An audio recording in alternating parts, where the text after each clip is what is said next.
Well, Sophia is the most warm and welcoming MC I have ever met, and I would like to start by asking you to help me to thank the center for putting this amazing program together, which is and I'm really happy that I'm the first speaker after that delicious meal. So we're all kind of satisfied and we can all relax. And I'm going to be giving you a rather low-tech presentation compared to all of the incredible PowerPoints that we have seen so far. I'm honored to be here in my role as Special Assistant on Immigrant and Intercultural Affairs for Queens Borough President Helen Marshall.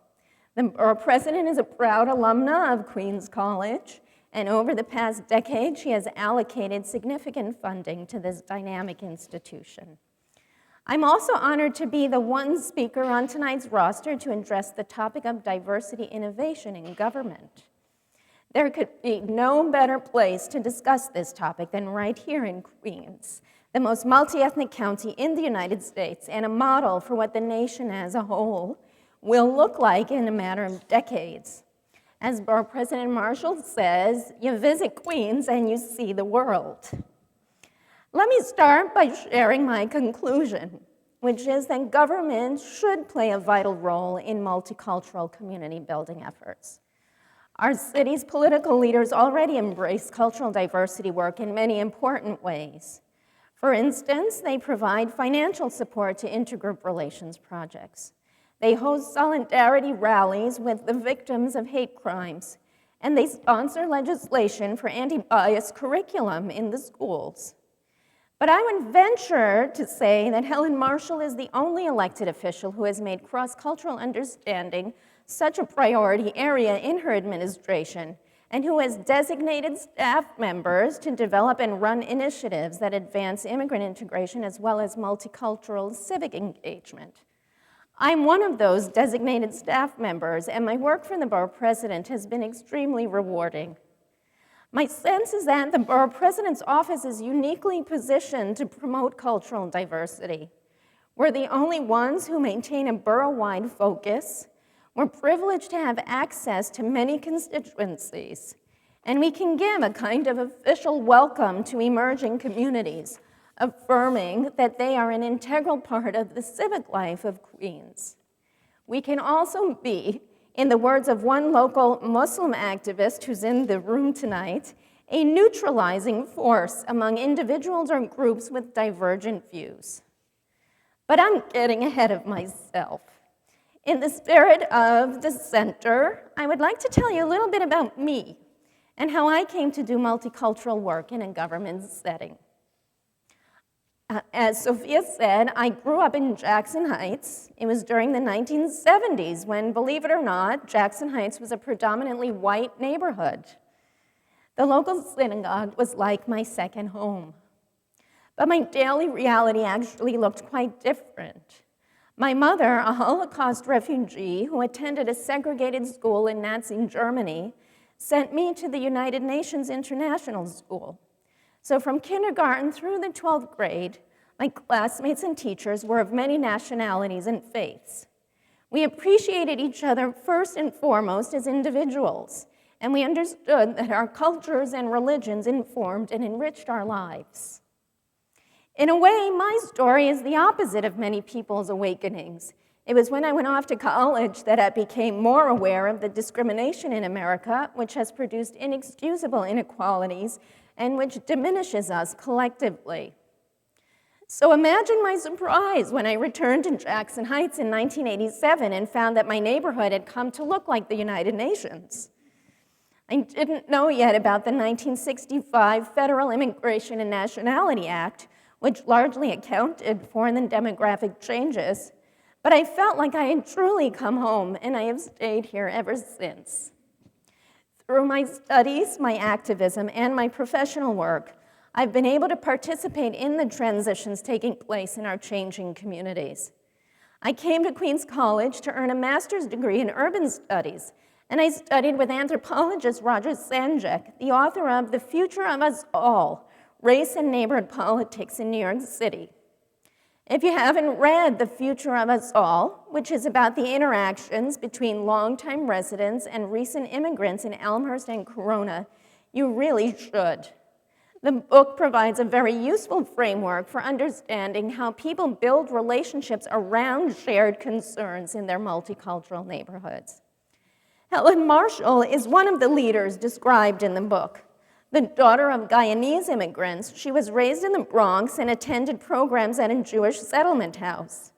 She and her husband moved to Corona, East Elmhurst in the 1950s, and she identified with the integrationists during the civil rights movement, although she also had a very close relationship with Malcolm X, who lived in her neighborhood at the time.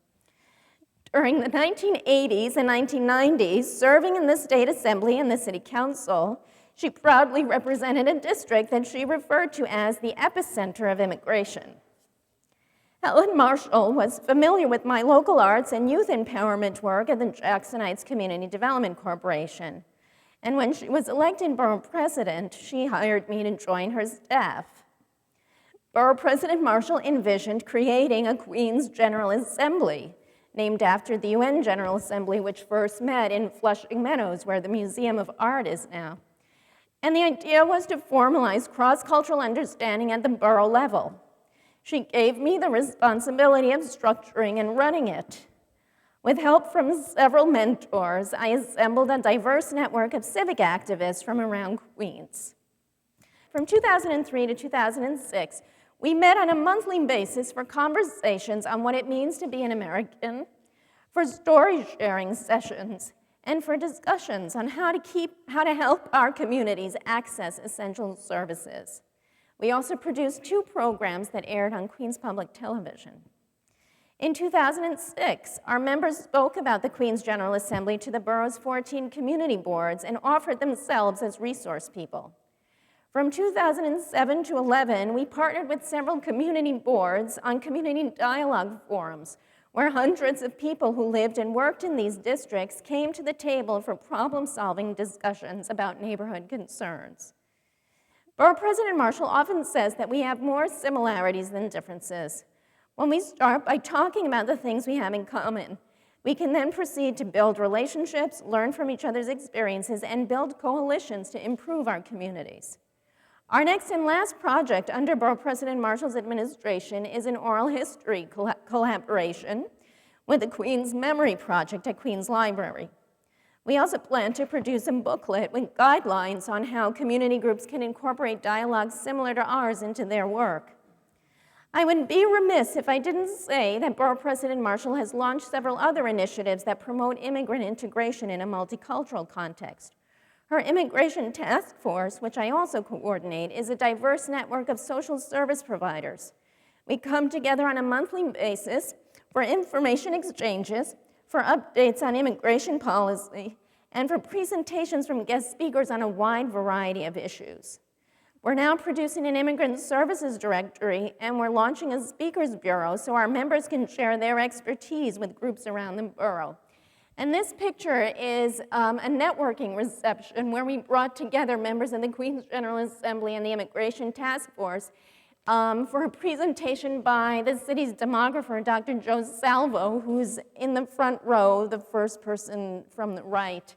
And whenever Joe comes, he presents to us a custom-made presentation on the changing demographics of Queens based on the recent census data. 2 years ago, I convened a Queens Complete Count Committee for the Borough President, which brought together diverse leaders for strategy sessions on how to maximize response rates during the 2010 census. Although Queens ended up being undercounted, the relationships that developed on the committee led to further coalition building. And we produced a report with concrete recommendations on how the Census Bureau could establish better lines of communication with local groups in time for the next decennial census. For the past 5 years, together with a committee of Queens-based Muslim activists, some of whom are in the room, I have had the privilege of coordinating Borough President Marshall's annual Iftar program in observance of Ramadan. 300 people attend the event at the New York Hall of Science. The program includes official remarks from the Borough President and the Mayor's Immigrant Affairs Commissioner, a presentation of awards to outstanding members of the Muslim community as well as to their allies, a prayer service, and a breakfast meal. The committee members and I have become good friends, and as we organize the event, I watched them move our incredibly diverse Queens-based Muslim community toward greater unity and toward broader participation in the civic life of our multicultural borough. I have encouraged our committee members to take the next step as they look toward organizing a legislative breakfast where they can make their local elected officials more aware of their concerns about, among other things, the recent rash of violence targeting Muslim New Yorkers. These are just a few of the ways that Borough President Helen Marshall has promoted understanding and supported multicultural community building in the borough.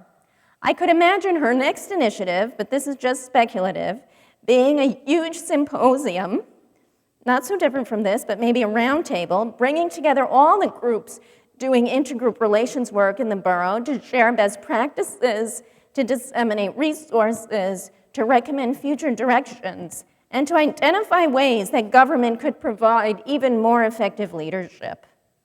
We have been blessed to have Helen Marshall setting the tone for respectful dialogue in the borough for the past decade. Hopefully, the next borough president will build on the foundation that she has established so that cross-cultural understanding becomes completely integral to the work of government in Queens. We're really talking about the well-being of our democracy and about the potential for creating a transformative multicultural future. There's a lot more work to be done, and I'm excited to do this work with you. Thanks.